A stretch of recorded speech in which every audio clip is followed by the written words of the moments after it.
channel, Harriet here. Thank you for subscribing. Thank you for watching the videos. Now, today we're going to talk about how to manage your personal finances in simple 7 ways. And these have worked for me. I hope they can work for you too. Number 1, never spend more than you earn. If you do that, your finances are going to be managing you and not the other way around. For example, if you earn 500,000 Uganda shillings as your net salary and you rent a house of 250,000, how much are you going to save? Will you have enough to feed on and manage other utilities? So tip number 1, never spend more than you earn. Actually, there is a rule that's 50, 30, 20. 50% should be spent on your needs, and that could be rent, that could be food, utilities, electricity and water. 30% should be covering your wants. Wants are things you can live without. You want to buy them, but you can't live without them. For example, buying new clothes, new shoes, buying a car. You can surely live without them because you already have some, and for the 20%, it's for saving. So if you earn a salary of 500,000, you can do 50% on needs, 30% on wants, and 20% save it. Actually, what I do personally is I save 10% of my net salary and also give a tithe. Tithe is 10% of your earnings, a tithe to God. Actually, the Bible says, test me with your tithes and offering and see if I won't give you so much blessing that you won't have enough room for them. So it is important to tithe. That is point number 2. 10% give it to God. Tithing is actually like lending to God. He will bless you back. He will give you so much blessing as He promises in His word. Tip number 3 that I work with is avoid being in debt. When you have debts, you're always stressed, you are depressed, you are not comfortable, you are not at peace, you're always thinking about that money that someone demands you. So at all costs, avoid debt. And this comes in when you have been able to live within your means, not spending more than you earn. You can live without debt. Trust me, a debt-free life is the best life. Tip number 4 works tremendously for me. Personally, I track down all my daily expenses.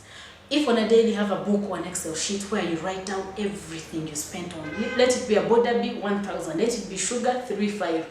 You note down every expense on a daily. At the end of the month, be able to total up and see how much you spent. You will realize the things you've bought that you don't really need. They are probably wants. So if you total up and maybe the money is too much, you will realize that there are things you need to cut down on your spending. This tip really, really works for me. I'm able to know how much I need to spend on and what I need to spend on. Prioritizing what you need to spend on a weekly basis, on a monthly basis. You'll actually probably have balance, even add up on the saving, from a 10% saving to maybe 15% saving. The other tip is practicing to move with the money that you need on a daily. Let's say you need a 10,000 shillings on a daily. Maybe 5k is for lunch, 2k is for border bill, and maybe 3,000 is for any emergency or anything that might arise. Learn and practice moving with the money that you need.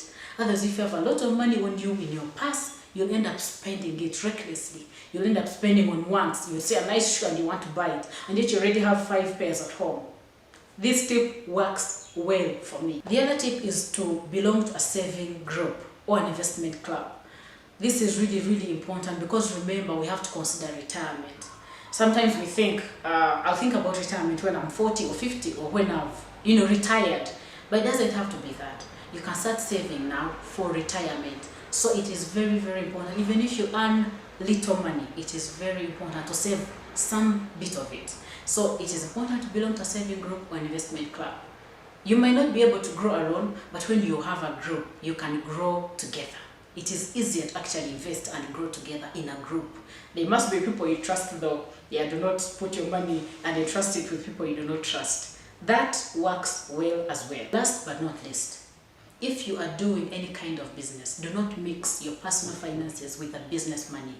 And actually, it is very good that if you're doing business, there's where you keep your records, your selling and buying or expenditures and income.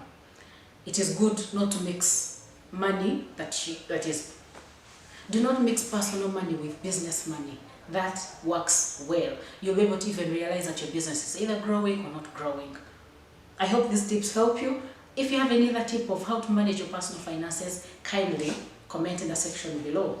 Thank you very much. If you like this video, share it with a friend, with family. If you haven't subscribed, consider doing so. Thank you and see you in the next video. You cannot miss any. Thank you.